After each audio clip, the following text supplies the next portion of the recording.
Thank you. Thank you for your votes. It's very interesting. And sorry, I don't speak Portuguese, I understand a little bit. And I will be very interested after my presentation if you still think the same way and if it would be the same results. I am wearing two hats today. One is international and one is European, because I am originally from Hungary and I worked in Europe, Western Europe, Eastern Europe, Central Europe, Southern Europe for many, many years. And the last few years I'm working from Washington, DC. All those years with the International Center for Not-for-Profit Law, which is my organization. And so I will speak from two perspectives. First, I will give a little bit international, global snapshot about civil society and government relations. And in the second part, I will talk a little more about the European experience, which is related to this question that you have and the different models that we have in Europe, and I will be interested in your opinion about it. I have a presentation if you can start it. So I feel, I don't like it, but I feel obliged to give you bad news, which is that around the world, the trend, the general trend for civil society is not good. The regulation of civil society tends to be very restrictive around the world. We have what we call a monitor, and civil society law monitor, and we are tracking all the legislative initiatives, laws, and bills, draft laws around the world. And maybe you can go to the next slide. One more? Yeah. So in the more or less the last year, we have registered over 85 such legal initiatives from more than 60 countries. And as you can see, the majority, 68 draft bills that are currently pending around the world are negative, meaning they are trying to restrict the space for civil society. For example, by restricting the access to foreign funding or to domestic funding sources, or not allowing the associations to register, making it very difficult for civil society organizations to register. And I could go into many details, but I don't want to spend a lot of time with this, because I think the second part will be more relevant to what we are talking about today. But I thought that I can illustrate it very well if we just go back to this year, until January, some of the things that have a legal background that happened in the world. We did a little kind of collection of news headlines, and I would like to ask, I don't know, Diego, to just scroll through them very quickly, just so you see what's going on around the world. This is from January. A law was adopted in Cambodia to prohibit different forms of peaceful assembly. It led to violent clashes. We can go. This is Ukraine also in January, just before all the problems started that are today. They passed a package which was called the dictatorship laws, and later they withdrew it, but by that time it was too late. So again, the legislation led to a very difficult situation. I don't have to talk about Venezuela and what's going on there. This is from February, but it's ongoing until today. Very difficult situation as well. In Turkey, they blocked Twitter, if you remember that, and that's a freedom of expression issue. Then there was the freedom of in Egypt, there's ongoing protest as well. So a new bill for anti-protest came out in last month in April, and it again created social unrest. So you can see that it's a lot going on in every part of the world, and most of it is really very difficult for civil society. This is from April. It's not even the end of May. I am sure that I could find 3 countries already where I could put slides for May, and it would go on. So we did a little illustration to show that civic space is being shrink by, from the point of view of association, expression, and assembly. The basic freedoms are being violated around the world. But there are also some hopeful processes, and these are examples in countries where we work that have recently been engaged in very interesting processes, quite similar to what you have here in Brazil. And these are pictures that we took, our colleagues took actually in Iraq, in the federation level, also in the Kurdistan level. There's a process to create what is called a compact. I think my British colleague can talk more about that. But it's a kind of agreement principal agreement between government and civil society in how to build a country and how to work for developing democracy in Iraq. So that's a very good process. Also, the next one is in Morocco. This is a picture with the first time in Morocco, ministry representative and civil society representative are sitting at the same table and they are discussing about the law on civil society in Morocco. So it was also like a big, very positive process.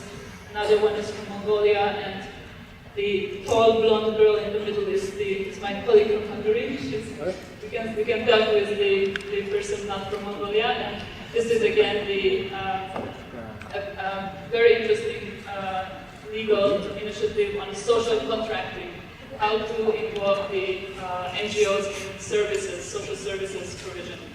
So there are these good initiatives, and of course, this I don't have to explain. This is from this morning. You're probably familiar for you. Yeah, with today's technology you can do it. This is actually also Brazil. This was last month, and we organized, my organization, ICNL, organized a TEDx Liberdade in São Paulo. Maybe some of you followed it. It's still on Facebook and Twitter, and I recommend that you go and check out the Facebook page, because we are uploading the presentations from this event, and they are excellent presentations. One of them is from our board member and very dear partner from Venezuela, Feliciano Reina. And this slide I like very much because it shows the rights for civil society organizations in a very clear way to exist, to carry out our mission, to express our voice, to participate, and to raise funds, to have access to funds. And these are the rights that we advocate for, and that we are trying to work everywhere in different countries in the world to help civil society organizations to achieve. Now here in Brazil, it's been an amazing process, and I think my colleagues and we are still in awe in looking at what you have achieved here. And when I talk to Lais and Diego and others, I have 2 messages coming. One is, that was a great achievement, and yes, we've done it, because it's really a remarkable, it's a mark of the end of this process, and hopefully the law will be passed now. But at the same time, I also hear them saying, this was just the first step. This is the beginning. This was a long process, but it's just now beginning. So the question, I think, is, where do we go from here? So what is the future for civil society and government cooperation in Brazil? And I wanted to give some food for thought with the last part of my presentation. This is based on a study that we made in Europe over the past few years. And also in Central Europe, Eastern Europe, countries have gone through transition, and we were always asking, how do we develop our sector? What will it look like? What is the vision for government, CSO relations for the future? And the President Gilma talked about utopia, yes, in her talk, but we were trying to be more realistic and say, okay, what do we want to achieve? So we looked at two aspects of the third sector, the non-profit sector, or the civil society sector in European countries. This includes, the study included more than 30 countries, so it includes Western Europe and Eastern Europe and Southern Europe, more or less. Can we go back to for a minute? The two axes are, one is the independence. So how independent is civil society from government? Meaning politically, financially, how well it functions without government interference. The second horizontal one is how institutionalized it is. How much is it well established? How does it have infrastructure, assets, paid staff, governance structures, etc. And so based on this model, this axis, we identified the main models from different countries. They can be seen quite clearly in the map, which I think will be later. And the names are, we didn't give these names, these are from a Johns Hopkins study, but basically they reflect the geographic region where these models are typical. And what we found is that they are very much related to the social welfare model of the countries. So for example, in the north in Sweden, where the government undertakes most of the social services, the government carries out most of the health, education, etc. The non-profit sector is more autonomous, more independent, but also less institutionalized. It's very heavily membership-based. It has less paid staff than in other countries. It has the highest level of volunteering in Europe. It's more cultural functions than service functions. On the other side of it, across, it's called corporatist, continentalist, more the German model, Germany, Austria, Belgium. There, the non-profit sector is very much integrated into the welfare system of the country. So the government actually contracts, pays non-profits to carry out most of the welfare services because they have a principle that it's called subsidiarity. The closer you are to the community, you are entitled to do the service. So they start in the grassroots. So one other dimension is what is called liberal, or the British Isles model. And we didn't include the United States in this, of course, but it would be maybe somewhere there. It's where there is a mixed welfare model, and the not only non-profit but the private sector is quite involved in delivering services. The government is of course responsible because it's Europe, so we have a European welfare state. But there is more a contract culture about how to involve the non-profit sector in these services, and I'm sure we will address that in much more detail.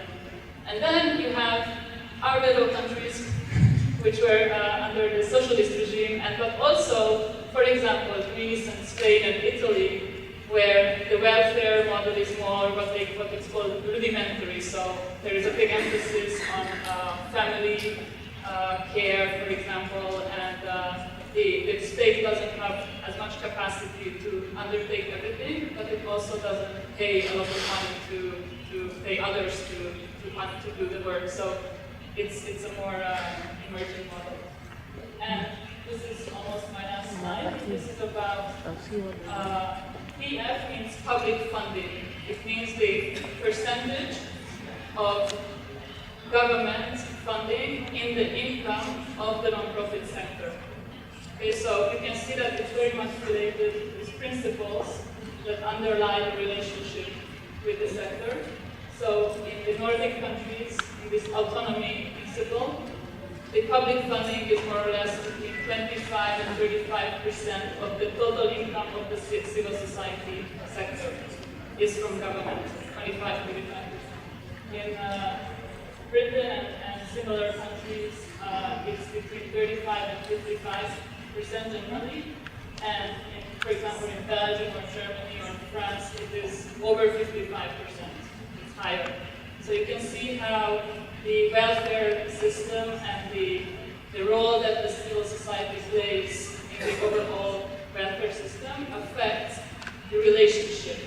Because the more institutionalized you are, the more you are able to deliver the social services on behalf of the state, in a way, you will be more integrated.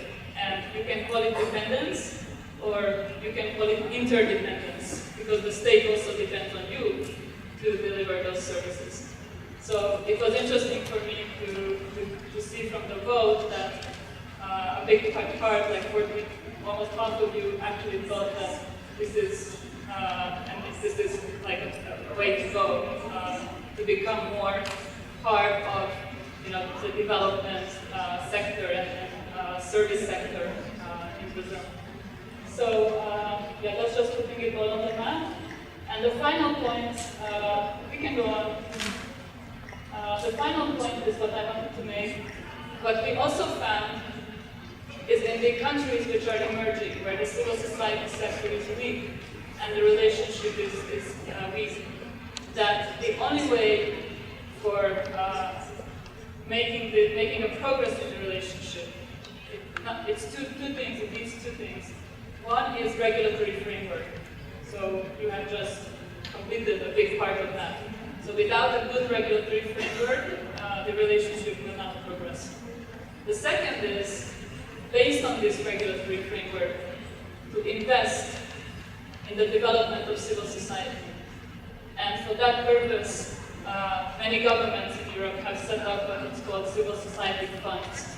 And I know there was a discussion yesterday here about the funds, and I think that's a very important discussion to take place, because at least in this experience, but also some countries in the Middle East, the civil society funds are a way for the government to build capacity of civil society so that they are able to become partners and able to be more integrated into the welfare system. I think that's a good